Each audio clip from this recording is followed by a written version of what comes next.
আসসালামু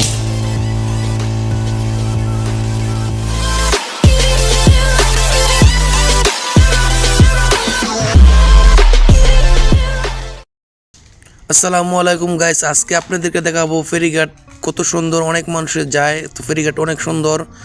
তো আজকে বিকাল 4টা বাজে, তো আমি ফেরিঘাট রওনা দিলাম। আসি সর্দার বাড়িতে, সামনে মসজিদ। তো ফেরিঘাট যাব, আপনাদেরকে ফেরিঘাট দেখাবো। ফেরিঘাট বিকেল টাইমে কী কী বেচাকিনি হয়। তো আমার এক কাকার সাথে দেখা হলো, তার বাড়ির সোয়ানি, সে বিকেল টাইমে ইফতারি বেছে। তো সগুরেডি, এটা একটা ধরতে গেলে সিটি বলে।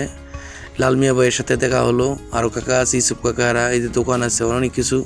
অনেক মানুষ এই বিকেল টাইমে সগুরেডি আড্ডা দেয়, বসে নামাজ পড়ে এসে বসে এই জায়গার মাধ্যমে।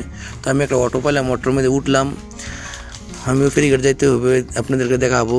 তো আসি কানান্যাগর, স্টিল ব্রিজ আছে, করিকান্দি স্টিল ব্রিজ বলে এটা। তো ফেরিঘাট অনেক কিছু বেচাকিনি হয়। ফেরিঘাট অনেক মানুষ আসা যাওয়া করে, একটা ঐতিহ্য। ফেরিঘাট এক নামে চিনি, 2,500 ফেরিঘাট, বাঞ্ছারামপুর ফেরিঘাট বলে অনেক মানুষই চিনি। তো গাড়ির মাধ্যমে আছি আমি। তো ফেরিঘাটটা অনেক বিশাল বড়, অনেক মানুষ, শিল্পীরা, বাউল শিল্পীরা এই জায়গাটা যায় আসে, সবাই চিনি ফেরিঘাট, বাঞ্ছারামপুর ফেরিঘাট। তো এটা বাহারচর রাস্তা, ঘাসনগর, এইগুলো, এই রাস্তা দিয়ে বাহারচর ঘাসনগর যায় মানুষে। তো আমি ফেরিঘাট যেতেছি, অটোর মাধ্যমে আছি। সামনে দেখলাম গাড়ির জাম লাগে গেছি। তো একটা দোকানে বসলাম, মুজিবুর ভাইয়ের দোকানে। তো এনে একটা আবার ভিডিও করলাম। সামনে আমাদের নগুড়িচরের রাজে কাকার দোকান, অনেক ভালো পোড়া মুরগি বানায়। সামনে আরেকটা পোড়া মুরগির দোকান আছে। তো ফেরিঘাট সব কিছু সস্তা পাওয়া যায়। আর ফেরিঘাট দিয়ে আবার ঢাকা যাইতে অনেক তুরুতে যাওয়া যায়, শর্টের একটা রাস্তা, এই জায়গাতে তুরুতে যাওয়া যায় ঢাকা। তো ফেরিঘাট অনেক বেচা কিনি হয়। আপনার এই যে বাঙ্গি বেচে, গ্রাম অঞ্চলের বাঙ্গি, আমাদের এলাকার তরমুজ 400 টাকা, 500 টাকা বেছে, 300 টাকা। আর লাল লাল তরমুজ তো এই জায়গার মাধ্যমে, এই যে কাউন্টারে দেখেন কি তরমুজ, ভালো তরমুজ এই জায়গার মাধ্যমে। মুন্সি কাকার সাথে দেখা হলো, অলেক কাকার সাথে দেখা হলো আমাদের গ্রামের। তো তরমুজ দেখেন, বিশাল বড় তরমুজ।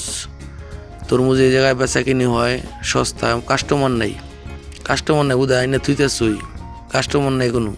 সুমনের সাথে দেখা হলো। তো আমিও বাড়ির দিকে এসে পড়বো। এই জায়গার মধ্যে অটোও বানায় ফেরিঘাট। তো ফেরি নাই, লোকও নাই, রমজান মাস। তো আমিও বাড়ির দিকে রওনা দিলাম। আর আমারও কোনো কাজ মাজ নেই, আমি কোনো আপনাদেরকে ফেরিঘাটটা দেখাই। তো জুতার দোকানে ঢুকলাম, ঢুকে আমিও এক জোড়া স্যান্ডেল কিনছি। তো বাড়ির দিকে রওনা দিতেছি, আর কোনো কাজ মাজ নেই, আমি কই না আপনাদেরকে সবাই দেখাই ভিডিও।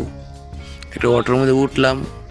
তো সবাই ভালো থাকেন, আসসালামু আলাইকুম। আমার ভিডিওটি ভালো লাগলে লাইক, কমেন্ট, শেয়ার করেন আপনারা সবাই।